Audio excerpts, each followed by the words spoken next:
jumpa lagi dengan aku J di sini. Jadi kali ini aku ingin berbagi lagi gimana caranya mengatur keuangan. Misalnya kita uang gajinya atau income kita cuma 3 juta rupiah ya. Seperti punya aku. Oke. Walaupun uangnya 3 juta rupiah atau income kita, pendapatan kita sebesar itu, namun sebaiknya kita tetap bersyukur ya. Terus itu yang pertama. Yang kedua, kita harus pandai-pandai mengaturnya. Jadi walaupun sebenarnya 3 juta rupiah itu masih bisa loh kita investasi atau nabung atau investasi sama aja lah ya, mana aja yang dipilih. Nah, caranya gimana coba? Nah, kalau menurut aku itu sebaiknya kita pilih-pilih jadi berapa persen untuk pengeluaran bills atau tagihan gitu, atau berapa persen untuk investasi, berapa persen untuk makan dan keperluan hidup dan lain sebagainya gitu ya. Nah, jadi kita mulai aja. Jadi anggap aja misalnya income kita atau pendapatan kita itu 3 juta rupiah. Nah, dari 3 juta rupiah itu sesuai kita aja sih gimana cara mengaturnya ya. Jadi misalkan kalau mau investasinya itu atau savingnya itu 20% dari gaji atau income kita, bisa aja misalkan karena mungkin sudah berkeluarga ya, jadi disisihkan misalkan 20%. Jadi 20%-nya dari 3 juta berarti 600.000 rupiah ya. Kalau misalnya masih single, bisa disisihkan lebih banyak, 30% misal, atau mungkin lebih ya. Nah, anggap aja yang 30% dulu ya. Jadi karena itu biar lebih kelihatan, kalaunya lebih dari 30%, kalau masih single bisa nyisihin 30% untuk saving atau untuk investasi, itu bonus banget gitu loh ya. Nah, jadi kita ambil yang umum aja 30% misalnya, karena masih single, tidak ada tanggungan misalnya. Jadi 900.000 rupiah kan ya. Udah, itu satu poinnya.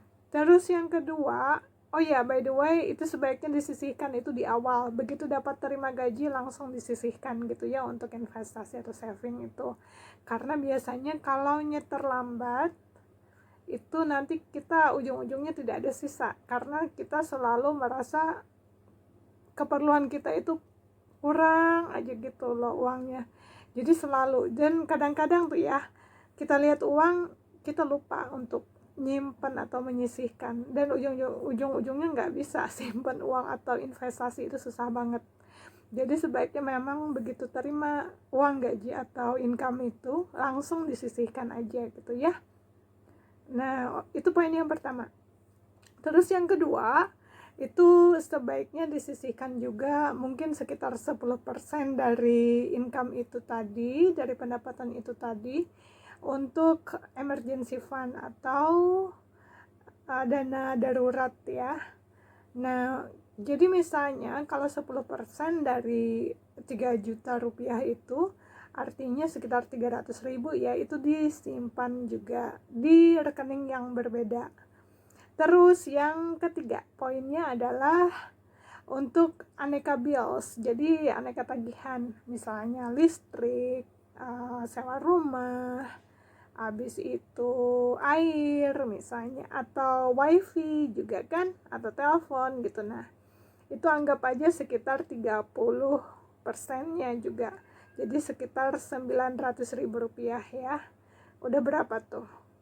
Udah 30% tadi yang single, habis itu 10% emergency fund atau dana darurat, ditambah 30% untuk aneka bills atau tagihan kan, jadi udah 70% ya. Nah, sesudah itu untuk makan itu anggap aja 23%-nya. Kenapa 23%?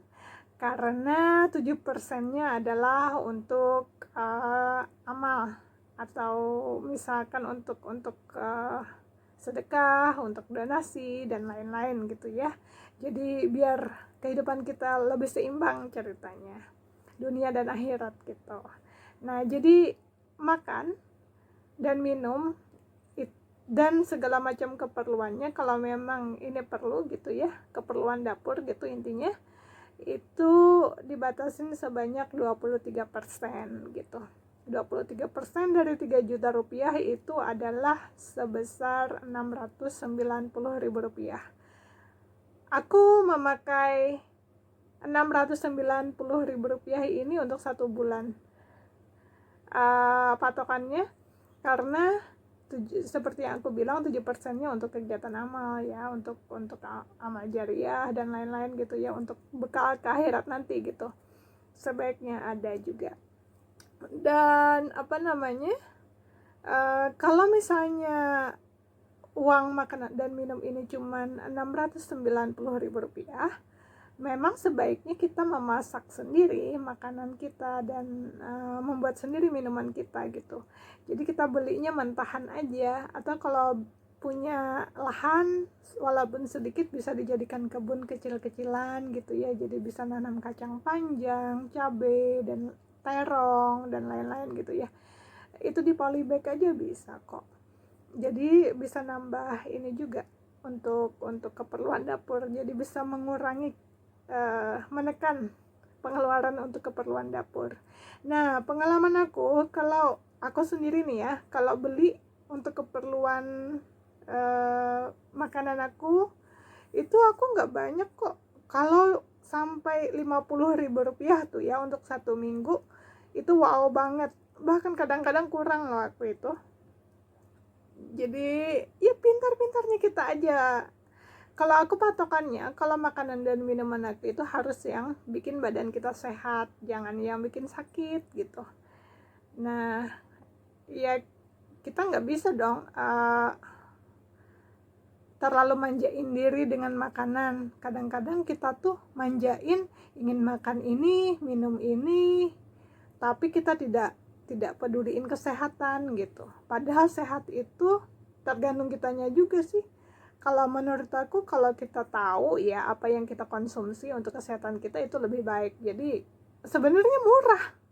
Jadi makanan aku itu nggak mahal gitu loh, tapi menyehatkan. Jadi aku mengurangi konsumsi daging. Konsumsi daging itu kalau kebanyakan nggak bagus juga, karena bisa, aku baca-baca di berbagai jurnal yang aku baca itu ya, mereka bilang hasil penelitian mengatakan bahwa kebanyakan makan daging itu bisa mengubah DNA. Artinya kan nggak bagus ya. Terus juga di sana banyak lemaknya dan lain-lain. Nah, itu nggak bagus. Terus jadi sewajarnya aja kalau makan daging. Terus kalau makan ikan, nah kebanyakan kan ikan sekarang itu walaupun sebenarnya ikan sungai, tapi banyak dipelihara sekarang, jadi farmed fish gitu kan, ikan yang dipelihara gitu. Nah, itu makanannya juga gimana gitu, dan hati-hati juga, kadang-kadang kita nggak tahu apa yang dikasih kan. Nah, terus yang kedua, kalau misalkan makan ikan laut gitu ya, nah ikan laut sekarang kan laut banyak yang tercemar, banyak merkurinya juga, kita nggak tahu mana yang aman mana yang enggak kan. Ya bisa-bisa aja gitu milihnya gitu. Terus kalau telur juga, ayam itu kadang-kadang yang aku baca dan aku tonton gitu dari berbagai macam sumber, katanya banyak yang dikasih suntikan hormon dan lain-lain. Nah ya pokoknya hal-hal yang seperti itu pintar-pintar kita aja gitu memilih mana yang bermanfaat untuk tubuh kita, mana yang menyehatkan tubuh kita gitu ya. Nah kalau aku ke pasar, seperti yang aku bilang, kalau sampai 50.000 aku belanja, sekali belanja untuk 1 minggu, itu wow banget gitu loh. Itu aku acungi jempol, dalam artian itu banyak gitu. Padahal aku kalau belanja sedikit. kadang-kadang 25.000, terus 35.000 mentoknya gitu. Nah itu untuk 1 minggu tuh kalau aku. Bahkan tadi tuh aku belanja di bawah itu gitu untuk 1 minggu. Jadi pintar-pintarnya kita aja gitu loh ya.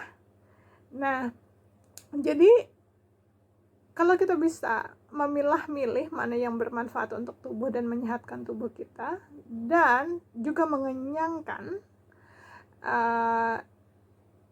iya, aku pikir nggak sampai 600.000 rupiah itu ya.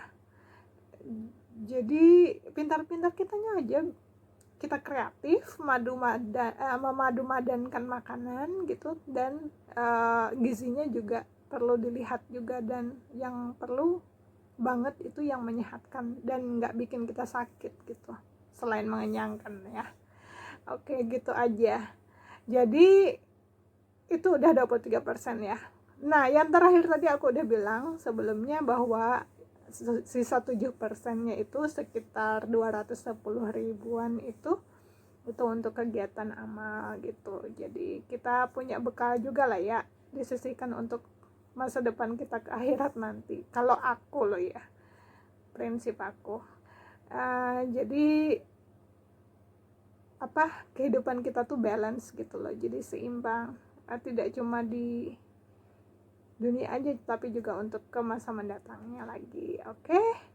Jadi menurut aku walaupun uangnya sedikit, terlihat sedikit loh ya, nominalnya gitu, tapi bersyukur aja dan pintar-pintarnya kita aja, jangan konsumtif banget untuk hal-hal yang tidak perlu gitu ya. Jadi fokus ke hal-hal yang penting aja dan untuk kebaikan kita semua. Oke, terima kasih, selamat mencoba, semoga bermanfaat ya. Jangan lupa subscribe, like, share, dan komen juga seperti biasa. Dadah.